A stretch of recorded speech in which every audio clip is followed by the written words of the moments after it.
একটা সারাই মুখে ট্রেন পকেলিয়ে উল্টা সিধা বলা হ্যাঁ রে ভাই কি বলছে মারছে তোক মারছে কেন वही ना पुलिस फोन करा কথা চাইজান পুলিশ আসবে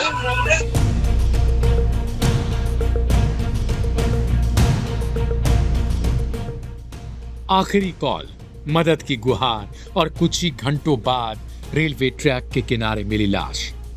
ये कहानी है बिहार के मौलाना तौसीफ रजा मजहरी की, जिनकी मौत अब एक बड़ा सवाल बन चुकी है। हादसा या कुछ और?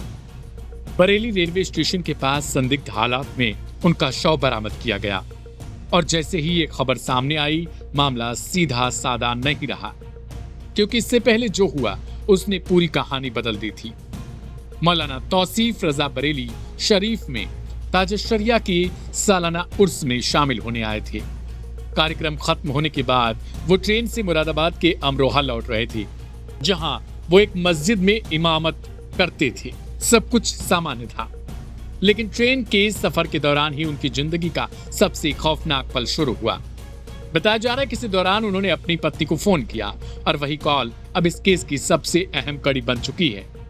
हेलो तबस्सुम, হ্যাঁ একটা সারাই মুখে ট্রেন পকেলিয়ে উল্টা সিধা বলা হ্যাঁ রে ভাই কি বলছে মারছে তোক মারছে কেন वही ना पुलिस फोन करा কথা চাইজান पुलिस আসবে ये लोग छने की ट्रेन रखी क्या तो लोग ला देगी शराब पी के भैया हेल्प करो तो यार मामा देखो भैया परेशान कर रहे हैं देख दी पुलिस वाला आपने ट्रेन धोई लिया फिर जबरदस्ती वाले मार आपका बेटा आली उस कॉल में मौलाना ने साफ तौर पर कहा, ट्रेन में कुछ लोग जो नशे में थे उन्हें घेर कर परेशान कर रहे हैं, गाली गलौज कर रहे हैं, मारपीट कर रहे हैं। उन्होंने कई बार अपनी पत्नी से कहा कि पुलिस को कॉल करो, मदद बुला दो। लेकिन सबसे चौंकाने वाली बात यह है, उसी डिब्बे में और भी लोग मौजूद थे, लेकिन कोई आगे नहीं आया, कोई बीच बचाव करने नहीं आया और कुछ ही घंटों बाद वही शख्स रेलवे ट्रैक के किनारे मृत पाया गया। अब सवाल उठता है, क्या यह महज एक हादसा था या उस आखिरी कॉल में जो डर था वही उसकी मौत की वजह बना? रेलवे पुलिस इस पूरे मामले की जांच कर रही है, लेकिन सोशल मीडिया पर वायरल हो रही उस ऑडियो रिकॉर्डिंग ने कई नई शंकाएं खड़ी कर दी। अगर मौलाना ट्रेन में सुरक्षित नहीं थे, अगर उन्होंने पहले ही खतरे की जानकारी दे दी, तो फिर उन्हें बचाया क्यों नहीं जा सका? इस मामले ने अब सियासी मोड़ ले लिया है। AIMIM प्रमुख असदुद्दीन ओवैसी ने इस घटना पर गंभीर चिंता जताई।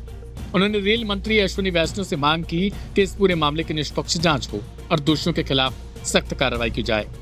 ओवैसी का कहना है कि अगर इस ट्रेन में किसी यात्री के साथ इस तरीके की घटना होती है और कोई मदद के लिए आगे नहीं आता, तो ये सिर्फ एक अपराध नहीं बल्कि सिस्टम की नाकामी भी है। फिलहाल रेलवे पुलिस इस मामले को हर एंगल से जांच कर रही है। ये पता लगाने की कोशिश की जा रही कि मौलाना की मौत आखिर कैसे हुई, क्या उन्हें ट्रेन से धक्का दे दिया गया या किसी और तरीके से उनकी जान गई। पोस्टमार्टम रिपोर्ट और तकनीकी जांच के बाद ही सब सामने आएगा, लेकिन जो सवाल आज खड़े हुए वो सिर्फ एक केस तक सीमित नहीं है। ये सवाल है हमारी संवेदनहीनता पर, उस भीड़ पर जो सब कुछ देखती है लेकिन कुछ नहीं करती। अगर उस वक्त किसी एक ने भी हिम्मत दिखाई होती तो शायद आज कहानी कुछ और होती। फिलहाल सुनिए पुलिस की तरफ से क्या कुछ कहा गया। दिनांक 27 अप्रैल 2026 को प्रातः 7:25 पर पालपुर फाटक, थाना कैंट, जनपद बरेली में रेलवे लाइन से सटी हुई एक बॉडी की सूचना कंट्रोल रूम को रेलवे कीमैन के द्वारा दी गई। थाना पुलिस मौके पर पहुंची और बॉडी की शिनाख्त Tauseef Raza son of Abul Hussain, resident of Pathamari, Kishanganj, Bihar के रूप में हुई। मृतक के फोन के द्वारा उसके परिजनों और लोकल कॉन्टैक्ट्स जो बरेली के हैं इनसे संपर्क किया गया।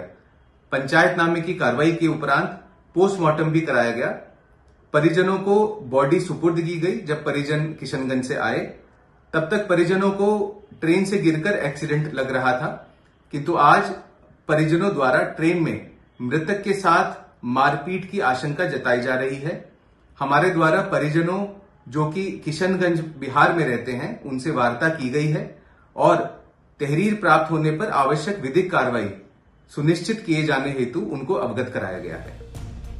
मौलाना तौसीफ रजा की आखिरी कॉल अब सिर्फ एक रिकॉर्डिंग नहीं बल्कि एक गवाही है उस डर की, उस बेबसी की और उस खामोशी की जिसने एक जिंदगी खत्म कर दी। अब देखना यह है जांच सच तक पहुंचती है या फिर मामला भी सवालों के अंधेरे में कहीं खो जाता है। क्या वास्तव में हम संवेदनहीनता की सारी सीमाओं को पार कर चुके हैं जहां किसी की हत्या को भी किसी दूसरे नजरिए से, किसी दूसरे एंगल से जायज ठहराने लगते हैं। क्या अब इंसान की वैल्यू इंसान जैसी नहीं रही?